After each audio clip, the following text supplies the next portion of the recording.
Thank you.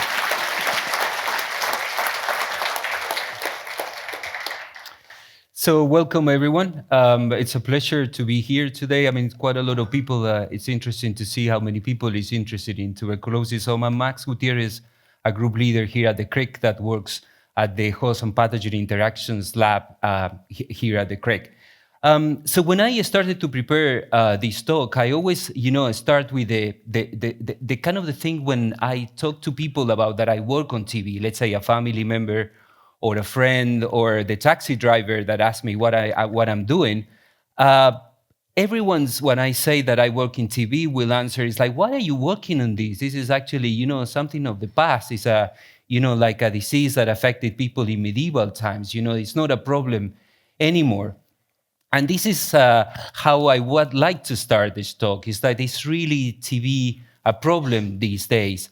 And actually, they are partially true that it's an old disease, because we have evidence, for example, here, and this is, under the waters in the coast of what is now Israel, people have found bones from, in this case, I think it's a 25 years old a woman that actually had symptoms and signs of had TB, and they isolated TB, and this is 9,000 years old bones. That really tells you that TB has been around. It's really an old disease, has been around for a while.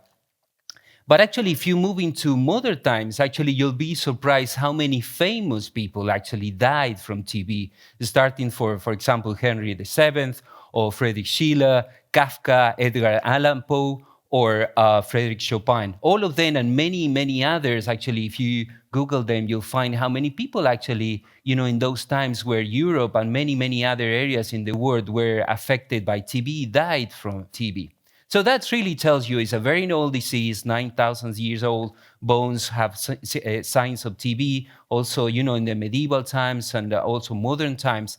But actually, if you just read the newspaper, and this is from The Guardian in January this year, you can see that in many countries, including the US, there are outbreaks of TB. This is a report that happens very recent in Kansas, where many people were getting TB and things were out of control. It's now contained now, but we have many, many of these outbreaks around the world in 2025. So it's really not an old disease. But one of the things that I like to ask people, because of course, everyone is familiar with infectious diseases. We recently recently, not that recently, but we had COVID many years ago, and now it's still around, but a pandemic, but many, many other diseases.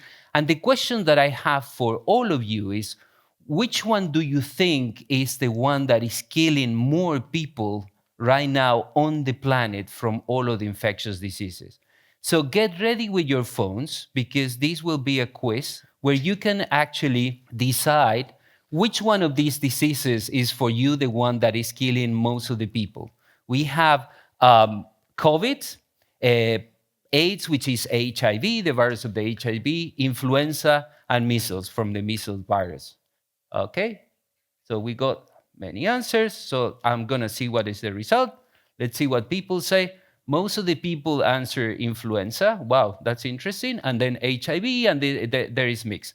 So you were all very close, but actually you are in a crash course for tuberculosis. So I have to tell you that actually TB is the worst leading infectious killer according to the WHO. And we can go back to the other diseases as well. I'm not saying they are less important. For example, in that list, malaria wasn't there, which still also kills a lot of people around the world. But TB is the top killer. This is a report from the WHO, and then every year, 1.25 million people will die from TB, which is a lot of people. Just think about that. Every year, a city sort of the size of Manchester is wiped out of humans every year of TB. That is quite shocking, I would say, if you think about the dimensions of the number of people that is dying from tuberculosis just last year. The main difference is that these people, you don't see it very often, because it's in countries that we normally don't have access to, or we don't have much contact to, like, for example, Africa or India. And actually, the problem is not only the people that is dying, but also the people that, HIV, and many of you voted for HIV. But, when people die from HIV, actually they die from another disease. And TB is actually the top cause of death for people with HIV that die actually from HIV because they have a dampened in their immune responses. So really, it's a very serious problem.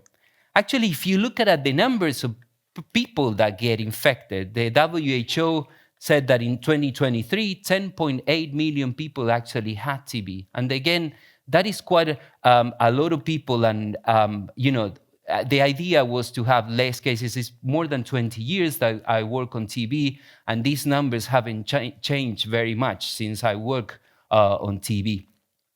It's all not bad news, according to the WHO, because of the programs that they have implemented, but also other organizations that have implemented policies around the world.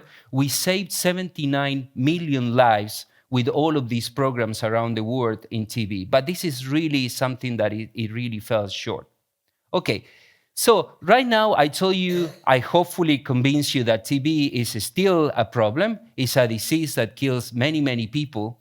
And one thing that is clear from these numbers is that the pathogen or the infectious agent that causes TB is very successful. We all agree on that. It's been around for so many years, still infects so many people. So that tells you that it's a very, very smart bug, right? And that comes to the second part of my talk. What is really TB? So TB is a very tiny bacteria, and you can see here the real size. This is an electron micrograph. It's a scanning electron micrograph in 3D where you can see actually that is a bacillus.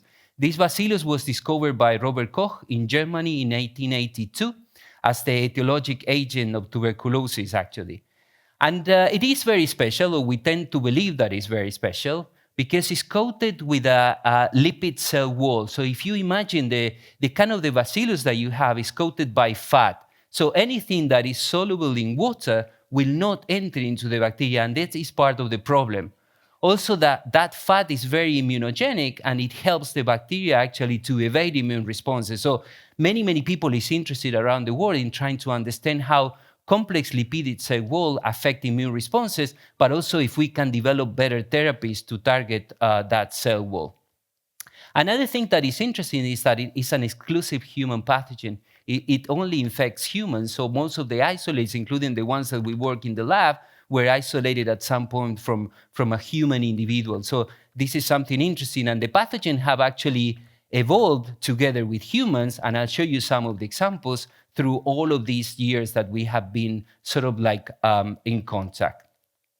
So how TB actually, how people get infected. So here is, and I like to use very old sort of cartoons. This is from a campaign in the 1920s in the US, where actually it's very clear that TB and many other diseases like flu, and you probably are aware, COVID as well, are transmitted by the air. So it's an airborne pathogen, what we call transmitted from one person to the other by the air. So spitting, coughing, and sneezing is not good, and is one of the main forms of transmission. So there were a lot of campaigns early on in the 1920s actually trying to avoid people sneezing in front of other people as well.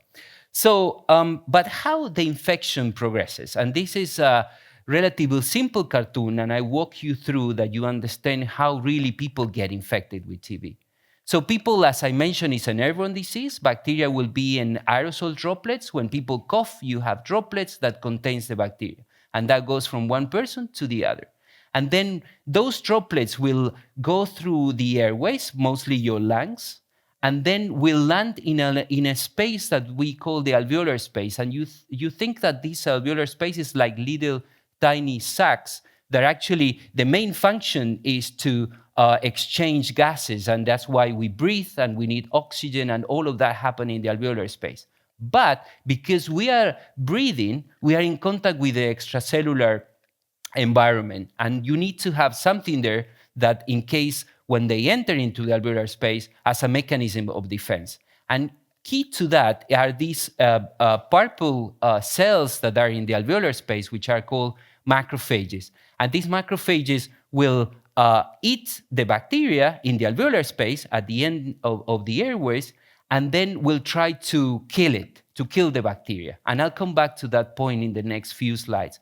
But what is important is that if the macrophage cannot contain that bacteria, so the bacteria somehow subvert the responses of the macrophage and will trigger a very complex immune response, which will change the architecture of the alveolar space, which is shown later there, and then will bring other cells and form like a very complex structure that we call the granuloma. And this granuloma will contain many other cells, and is seen by many people as a way of humans to contain the infection. These granulomas can be very, very big. In fact, you use the granulomas as a diagnosis point because with X-ray you can visualize them, and this is still being used to see the granulomas. So let's go back to the macrophages. As I showed you before, people get infected with these aerosol droplets containing the bacteria, so the bacteria will go into the lung, and then in the lung you have these tiny cells, which are the macrophages, which are in the alveolar space, which are in charge of eating the bacteria. My lab is interested in understanding how these macrophages actually deal with infection. So you get that they are infected, but then there are different outcomes of that infection. And we are very much interested in what these encounters, initial encounters of these macrophages with the bacteria that happen in the lung actually define these outcomes of the infection. And you have at least three. In the first one, the macrophages is kind of a paradox because these are the cells that are supposed to kill the bacteria, but in fact, they give like a niche for the bacteria to replicate. And we don't really understand very well why in some cases the macrophages are able to support bacteria growth.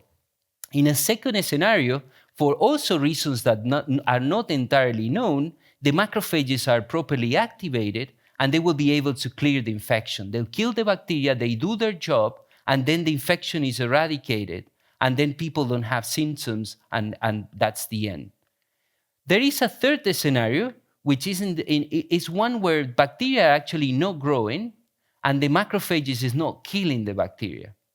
And we call that latency, and we know that there are many, many cases where people have the infection and eventually have live bacteria, but the bacteria is not causing disease.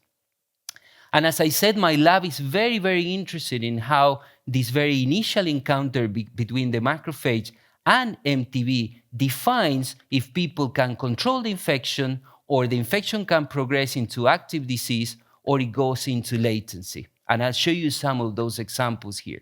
And I think this is very important because if we understand how active TB works, how the bacteria works, then we can develop better drugs that targets those bacteria that are replicated. But on the other hand, if we understand how we deal with infection, our own immune responses, then we can use that to boost our immune responses and help people to deal with infection and eventually cure active TB. But then I'm a cell biologist, and my lab is full of cell biologists and also microbiologists. I will mention them at the end of my talk. And we are interested in what happened within the cells, how the macrophage, once the bacteria enters into the cell, deals with infection.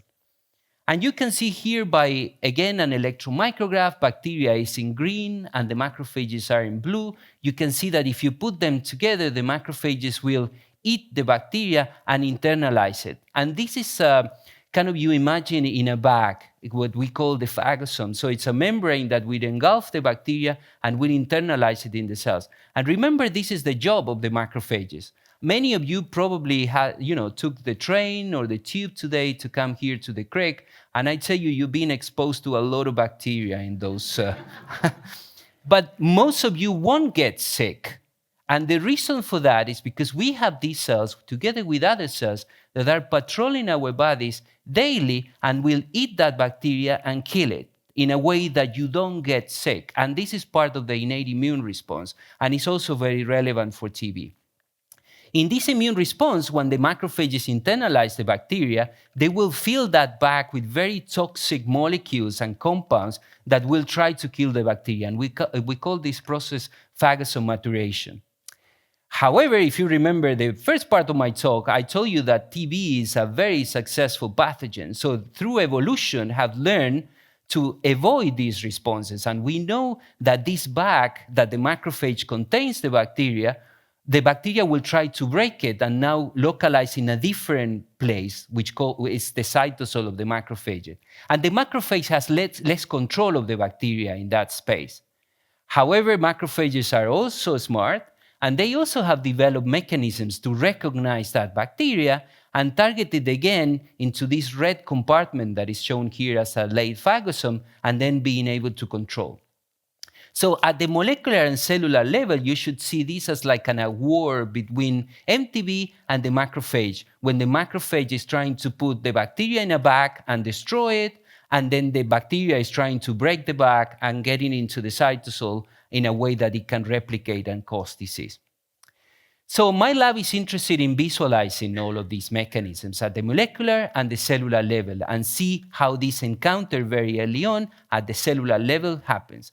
And for that, you need to develop technologies, and we love microscopy. So most of the data that we generate in the lab is seeing this process of infection. So I walked you through the part 3, which is how we study tuberculosis, how we study these responses that I've been mentioning. So we have different systems, but in the first one, we take blood from people, and in blood, all of you have precursors of macrophages, which are called monocytes. We isolate those monocytes, and we put them in a dish. And then in the dish, we differentiate them into macrophages, and now we have macrophages from the person, the donor that gave us the blood. On the other hand, we grow the bacteria in a different dish, and then when we have both of them, we put the bacteria and the macrophages together, and we look at under the microscope and see what happened.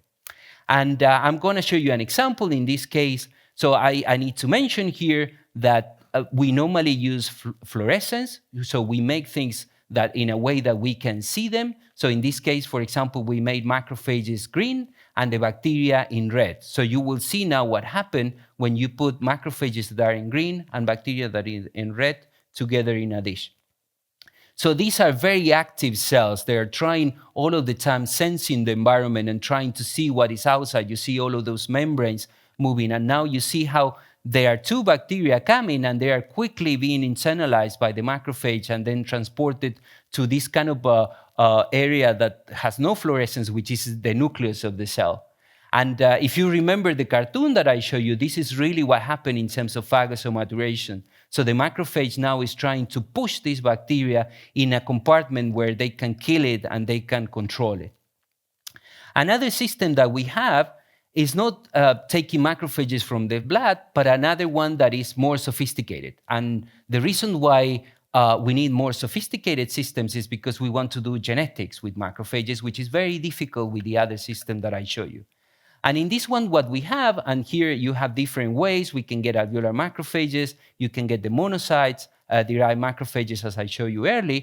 But now my lab is using stem cells to generate macrophages. And stem cells are cells that we all have, and some of them are pluripotent. So basically what we do is we take cells, any type of cells. It could be from blood, from the skin, which are called somatic cells. And we take these cells, and in a process that we call reprogramming, we put them back into an embryonic state. Basically, if you imagine, it would be like put the cells in a blank state, because those cells are the ones that are in embryos and actually can generate any cell of the body, including macrophages, but many, many other cells. That's why they have the potential to become any cell. So what we do now is we take those cells, we reprogram them into stem cells, and now through a very defined protocol in the dish, we can make those cells into macrophages. What is the advantage of this? Is that we can genome edit those cells at very, very early stages, and we can look at genetic components of those cells and how those affect immune responses. And on that side of the slide, you can see how this process works. It's a very long process to generate the cells, but basically you can, from those stem cells, through this protocol, generate macrophages in a dish. So now we have different ways to do it. I show you one using monocytes. This one is using stem cells. These are all human. And now we can put them in a dish and again infect them. And this is the type of information that we get, again, looking by scanning electron microscopy, you see the bacteria now is pseudocoloring red, and you see this structure that actually internalize the bacteria. This is called phagocytosis, and this is the way the macrophages actually internalize the bacteria.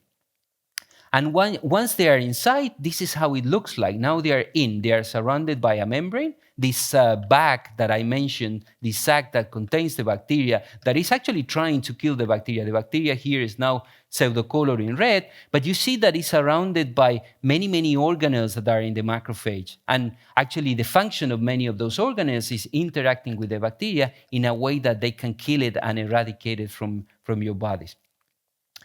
We can also look at this at very high resolution in 3D. For example, we can do electron microscopy, but now in 3D. And this is how it looks like. So it's the same as I showed you before, but going up and down in the cell. And you see all of the membranes that are surrounding the bacteria. Again, this is a human macrophage infected with MTB. And you now can see, when we look at it in more details, how these bacteria are surrounded by the membranes, but also the organelles that are in the macrophage. And again, remember, this is a very dynamic process where the bacteria is trying to get out of that bag, and then the macrophage is trying to put them back. Okay, so I'm going to show you now one example of how we have done this in the lab. And this is work from many, many years from people in the lab, very talented people in the lab, like Beran, Elliot, Enrique, and Laure, that generated this genetic system where now we can look at the individual components using genetics and how they define this initial encounter that macrophages and bacteria have. So on one side, we have the macrophages, and I show you we have the stem cell-derived macrophages, and we call them wild type. These are healthy macrophages. These are macrophages that we believe don't have any deficiency. And then we take those macrophages and we delete one specific gene, which in this case is the autophagy pathway. This is not really super relevant for this talk. We can do it with any pathway, but basically we delete a gene called ATG7. So now we can, we have macrophages without that gene and with the gene. So we can compare, what is the effect of that macrophage, of that protein. On the other hand, we have the pathogen, and we also do genetics on that. And we can delete genes to see which are the genes that are relevant for the infection. And in this case, we delete a gene called two genes, actually, SXB and SXA, and then to look at how those genes were important for the infection. And this is how these experiments look like. Now we can infect. And then on one hand, you had the ATG7++, so these are the healthy macrophages. And on the other hand, you get macrophages that lack that gene. Then in the upper part, you get that infection with bacteria that in this case is labeled in red. So more red you see, more bacteria is in the cells. And in the lower part, you get the mutant, actually, that is also red, but also lack these two genes that we try to understand what is the outcome in the infection. And we can quantify the growth, and I hope you can appreciate that in some conditions, bacteria grows massively better. You get more red. And I forgot to mention the blue is the nuclei of the cells. So every kind of blue blob that you see is one single macrophage, and these are infected with the red bacteria or not. So we quantify that, and we measure that. And the outcome of this experiment is that we actually found that this gene is important for the control of MTB by macrophages. And on the other hand, we found that if you delete this SXBA, now the strain is attenuated. So really, there are conditions and also genes that are important for the control and also allows bacteria to replicate better. So that takes me to the fourth part, which is kind of going back. It's part of what the research we do in the lab as well, but also going back to the beginning. And it's like, why TB is so hard to eradicate? So why is still so many people infected? Why is it still a massive health problem, worldwide? What is really what are the bottlenecks for that? And I want to mention that this is not just a TB problem. If you look at this is a graph coming out from a report that was commissioned by the UK government in 2014, which calculated the causes of death in the population. And actually, the the outcome of that report is that if we don't do anything in terms of antimicrobial resistance, which means pathogens that are resistant to the antibiotics that are currently used in the clinic, then by 2050, we will have more people dying from antimicrobial resistance than from cancer. And actually, we're not doing any better, because if you look at a relatively recent article in The Lancet, only in 2019, there are more people dying from antimicrobial resistance than from HIV or malaria. And it's a leading cause of death. And it's only increasing because you probably know many cases, though there are now people here in the UK that gets in the hospital and they cannot get treated, or because there are no antibiotics available to treat them, because bacteria is super resistant to all of the antibiotics. And this is clearly a problem in TB as well, as the WHO also highlighted. And I want to show you a short video, actually, which is made by Doctors Without Borders, which is basically how long it takes the treatment of TB and how many antibiotics you need. And I'll come back to that point later. But this is the number of pills, this is a video, and this is the number of pills that a person needs to take to be cured of TB. Have a look.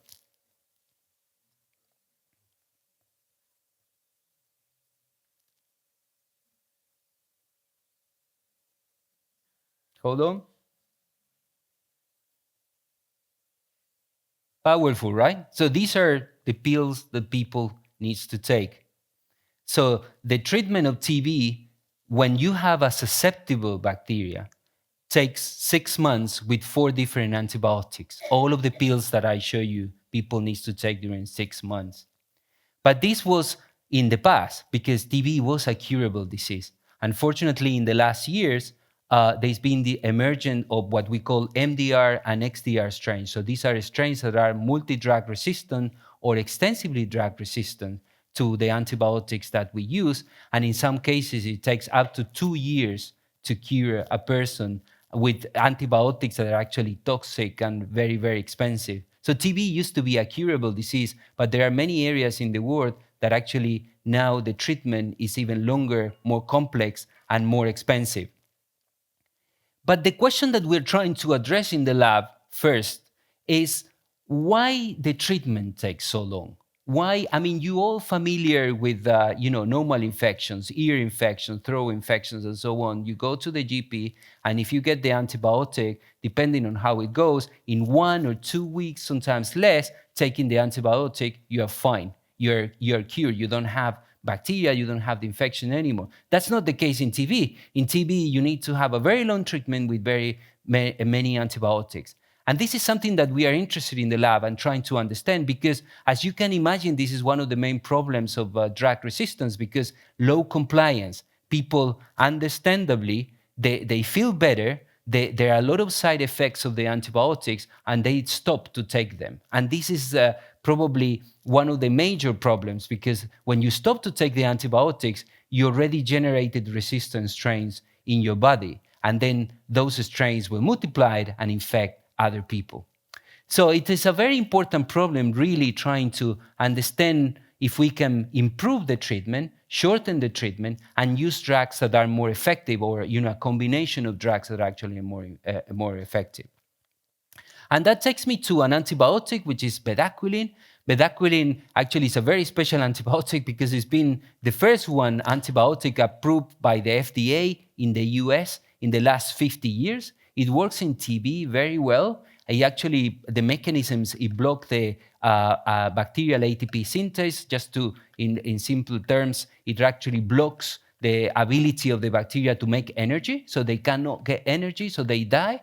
And it works very well. And it works against intracellular bacteria. And you have, how bedaquiline looks like there. But the reason why I'm showing you the chemistry of bedaquiline is because it has a bromine, which was very important for us. So this is an atom that we can actually image at very high resolution. And many, many years ago, we were interested, as you probably have seen early in my talk, we want to see things. We actually wanted to image those antibiotics at very high resolution and really trying to understand if the antibiotic gets where the bacteria are. I remember that this is an intracellular infection. I show you pictures. TB is within cells. It's very different from other infections where bacteria are outside the cells and the antibiotics can reach the bacteria much more easily. In the case of TB, the antibiotics needs to penetrate the macrophage, needs to penetrate different membranes, and then get into the bacteria. So we were interested in seeing, at least with one antibiotic, if it was getting into the bacteria.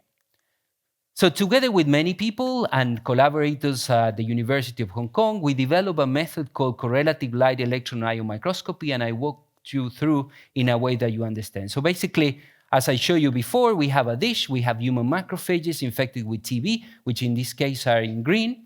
So we can monitor how the bacteria divides in real time by live cell imaging, and then see if they grow. And then we can add the antibiotic, that remember the antibiotic has a bromine, and then see what the effect has. So we can now measure if the bedaquiline that we are adding gets into the macrophage and stop the growth and kill the bacteria. So actually, that's part of the questions that we are trying to answer.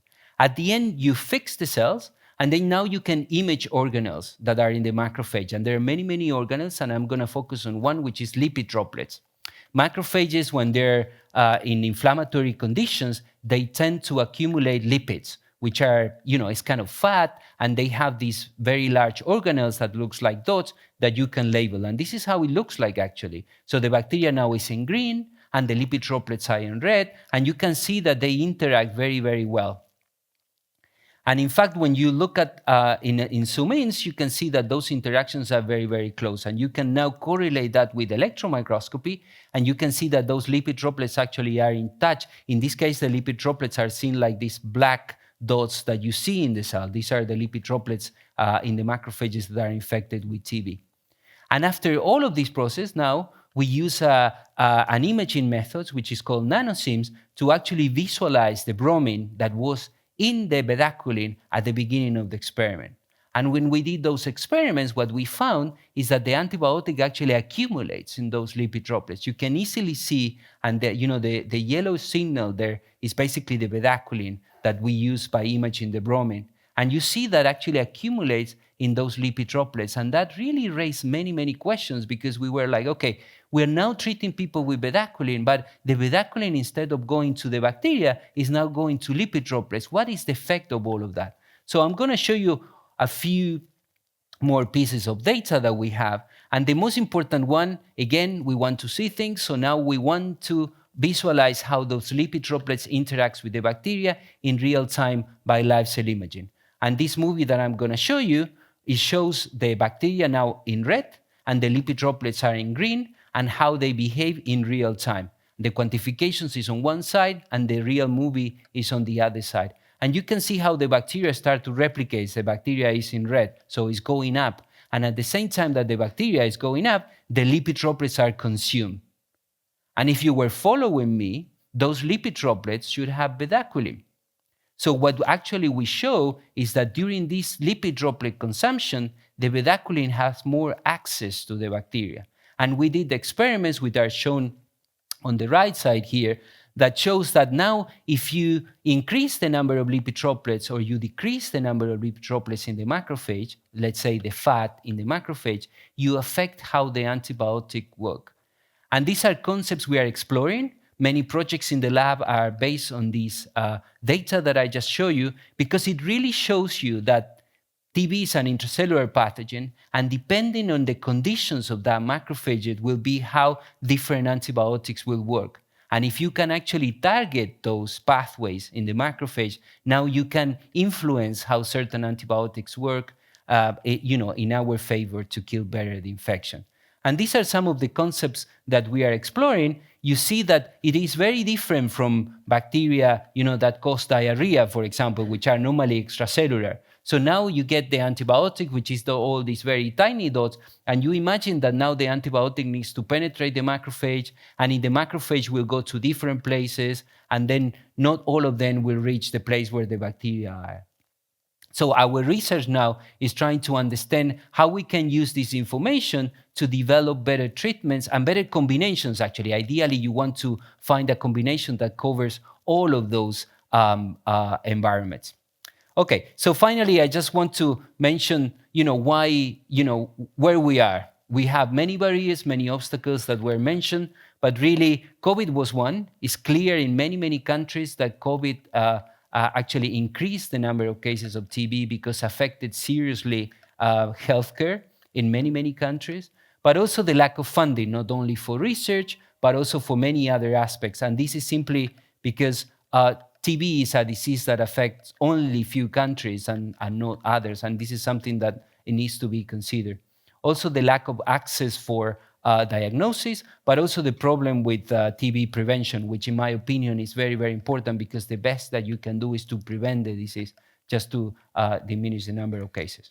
So finally, I just want to thank all of the people that did the work. I think there are a few pictures that are mine and one movie probably that is mine, but most of the work that I show you is from all of these people that is here. Many of them are in this room that do all of the work. I just want to mention one thing as well. So the MTB is a human pathogen, so it needs to be handled in containment level 3 labs, which are high security labs. So all of the work also is complicated in terms of in that context.